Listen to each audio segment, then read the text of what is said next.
Hey everybody, Marissa here with discoverintuition.com and now Intuition Media .vhx.tv. Got to check it out. I just launched my app finally after 7 years of trying to get this thing going. Finally got it up and running. It's awesome. It's really, That's really good. good. Yeah, Yes, because up there in that top right corner, when we boost this out, it says learn more, and it's frustrating to go in there and not see your website. But good, it works good. now. I got it back up and running. Yeah, it's finally working again. Yeah, and people check it out. And if you like the show, be sure to hit the like button. You hear this every time you watch something on YouTube or whatever. Hit the like button and then follow us if you can. If you're on YouTube, be sure to hit the subscribe button as well. Mm. Um, anyway, Marissa's a channel, and I'm just a curious guy. And things started out about 12 years ago. Let me tell some folks something right now that might help them. Okay, How many of you have bad backs? How many of you have bad backs? Probably I do. 9 out of 10. Mm. Everybody has bad backs. Well, I had back surgery. I'll try to keep this short, folks, because this is going to help you. I had back surgery in 2001, 2002, 2000, 2003. Yeah, 2003. I had 2003. back surgery in 2003. 2003. And about, what is it now? About 3 or 4 years ago, um, I was right back where I was when I had back surgery. I was using a walker. I looked like I was 90 years old. I could barely move. I could barely get out of bed.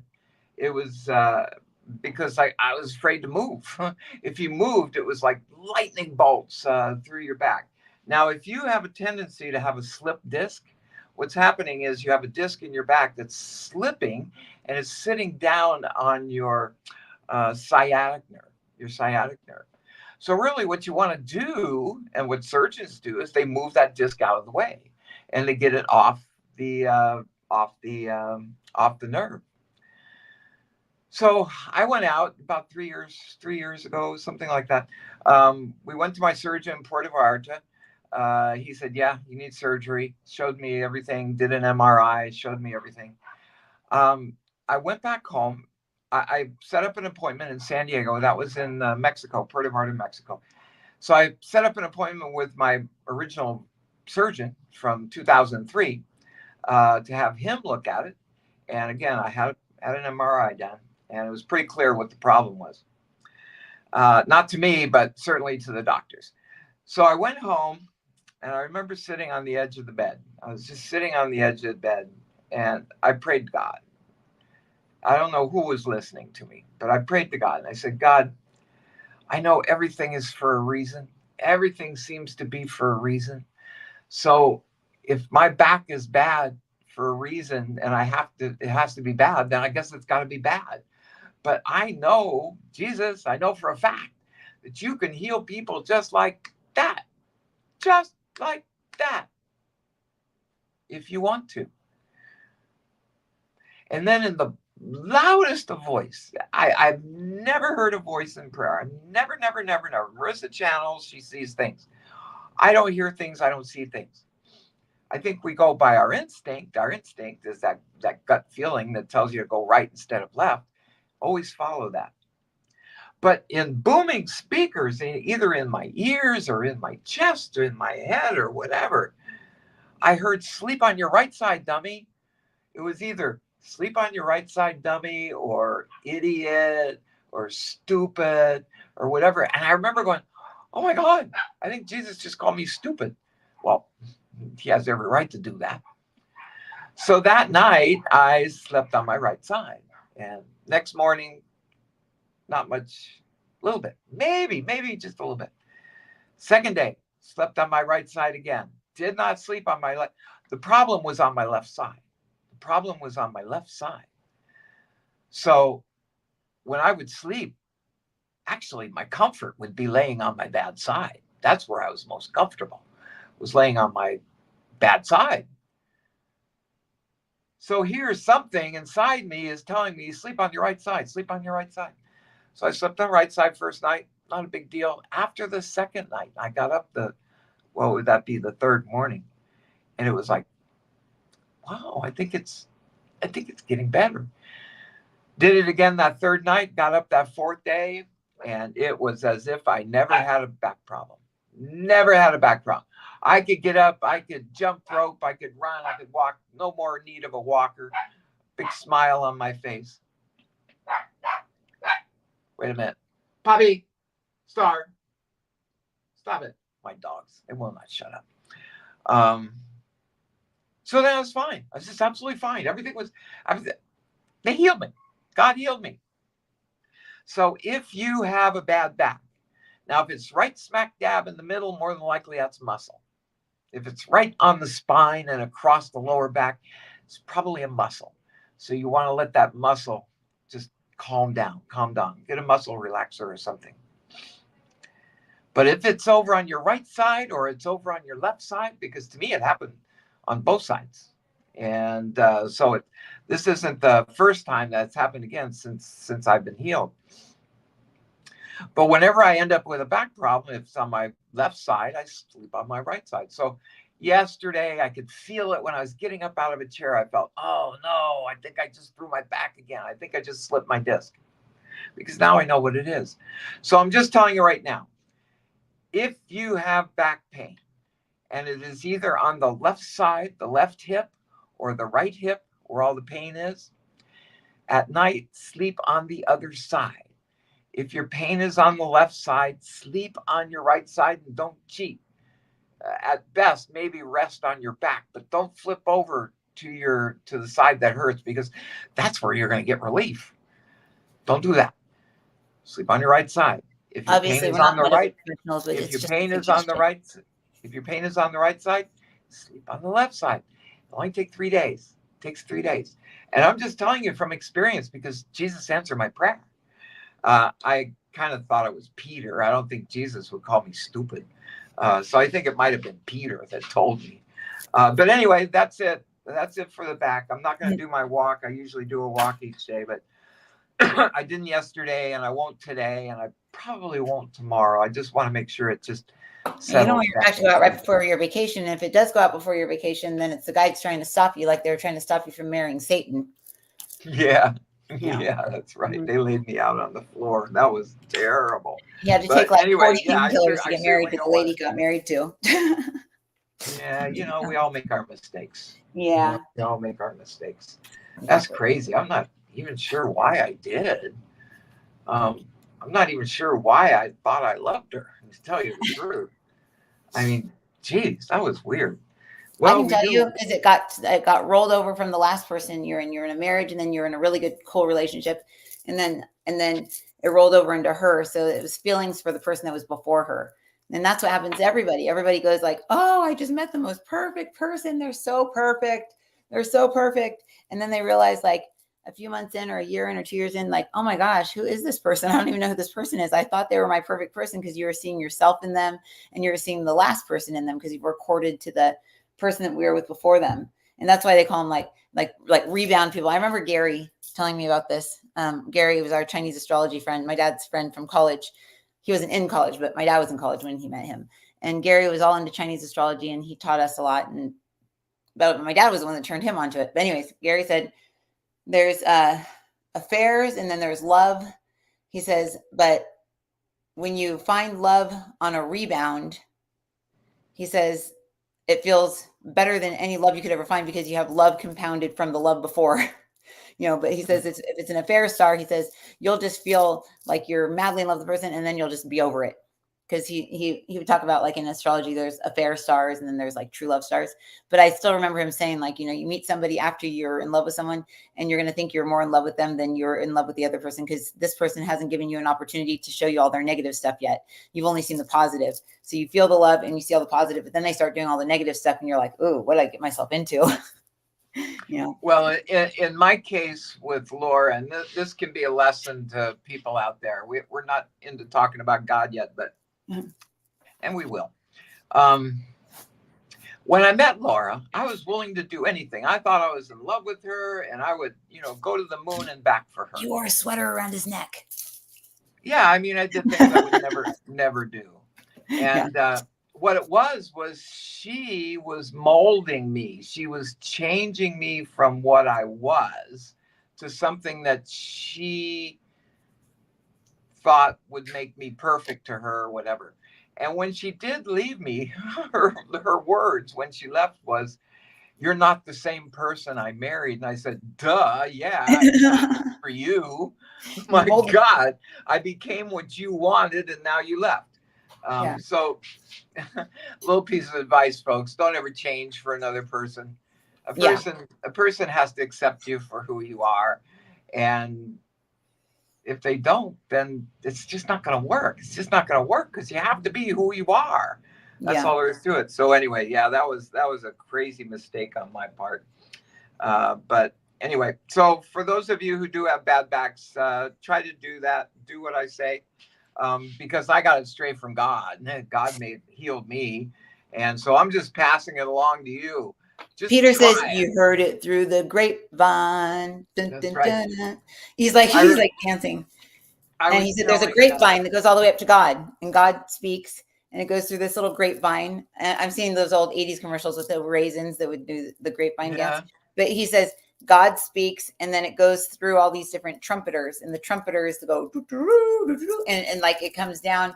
And when it finally gets down to the spirit realm, the elemental realm, where we're all little tiny little people, he said the message from God will come through whomever we will listen to the most at the time. So like if we need to see the lights from heaven shining down and we need to see God approach us, then that's what will happen. But usually people will probably just get scared at that point and wouldn't listen. Just like they said that I couldn't see Jesus talking to me because I wouldn't have believed it was Jesus talking to me. I wouldn't have believed that Jesus would ever want to talk to me. So Hmm. I saw it as Andrew or whatever. But Peter says that he for me is what Eden is for you. So it was Eden. It came through Eden, but it came through like Grandpa Joe's energy was in there. Peter was in there. Jesus, they're all there. Our team is. Peter says you can't really determine who says what.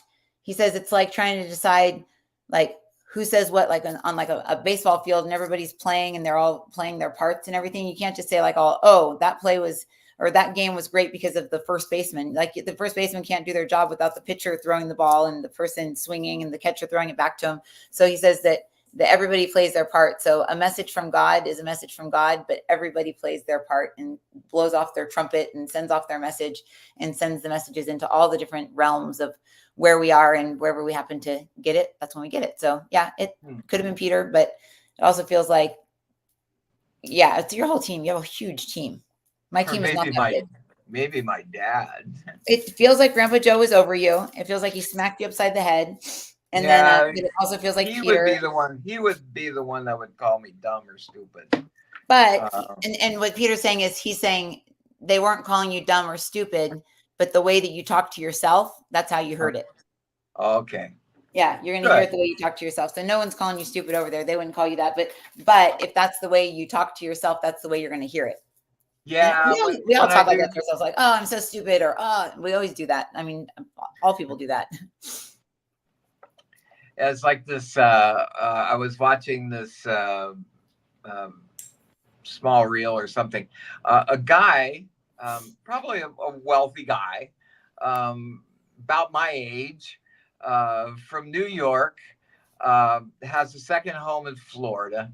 And him and his wife went to Florida to, do their little vacation or whatever, and then go back to New York. Well, the guy, again, about my age, probably in his early 70s, um, went to the store. Walking back out to his car, he walked past a truck that had an F Joe Biden sticker on the back. Well, obviously, he was a Democrat. He obviously liked Joe Biden because, like an idiot, he walked past the truck, but then he came back and he walked around it. This guy's my age. The guy walks around and keys the truck Oh, an all the way idiot. around the truck because it said F Joe Biden. Wow. Well, cameras caught him doing it, and then the owner of the truck saw that it had happened, and then complained, and then they looked at video and they found the guy and they saw his car. They figured out where he lived, and they went to go see him. And his wife was just like, "You did what? You?" And he kept just going, "Oh, so stupid. I'm so stupid. I can't believe I did that. I'm so stupid."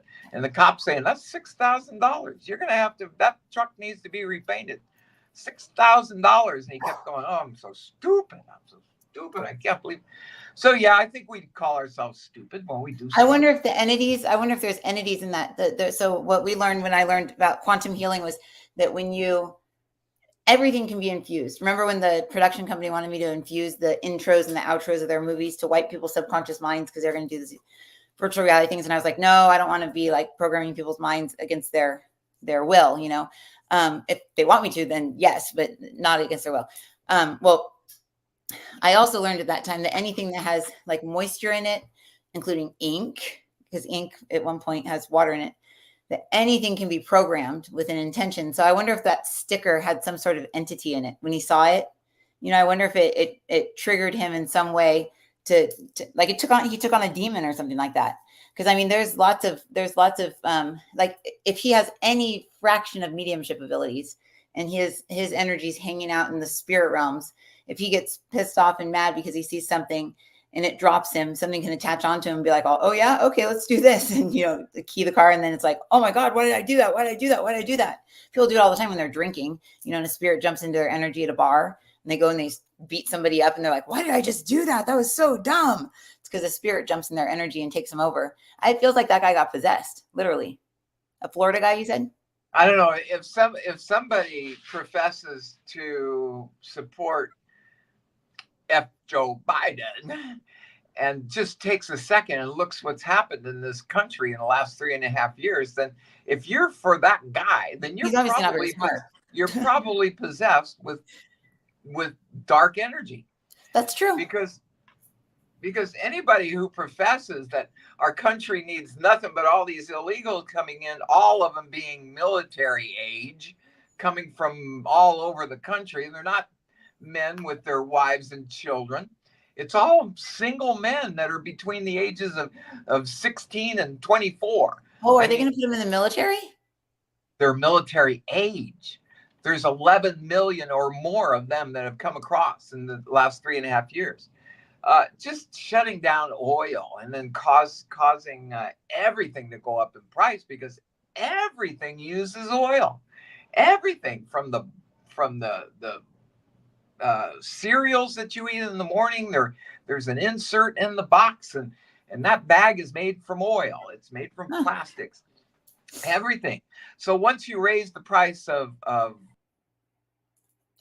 he cut out. Oh no, come back, Papa.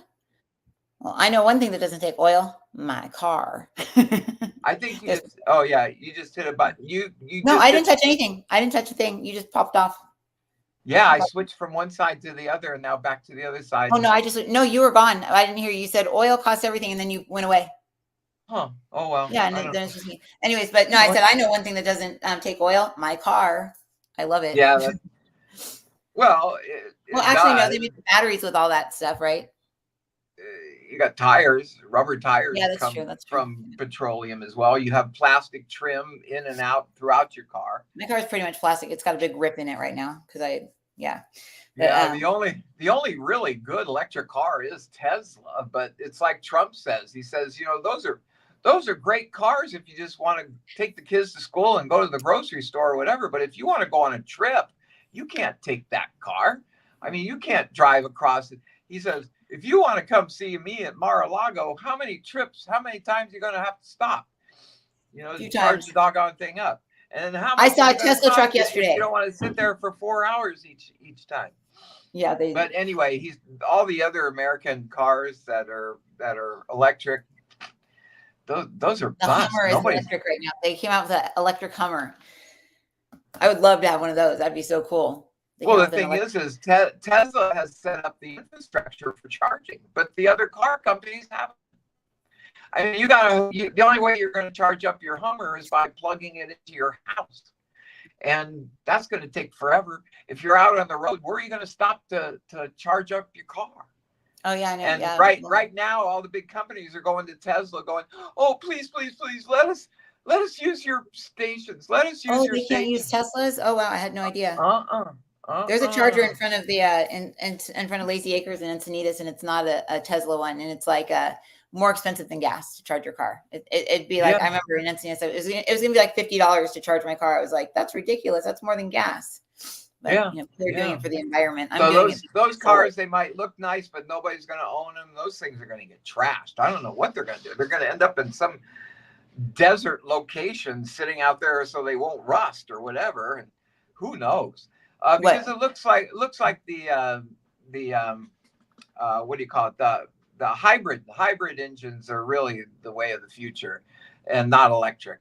Because Yeah, you used to have a hybrid, you know, I love that one. Yeah, I don't know why I traded in. you're driving on gas, and then you drive steadily, and the gas stops, and now you're running on sort of like a battery. You go Uh, electric for 25 miles and it kicks over to gas, is what it is. So if you yeah, it drive goes under back 25 and miles, you forth. never go into gas.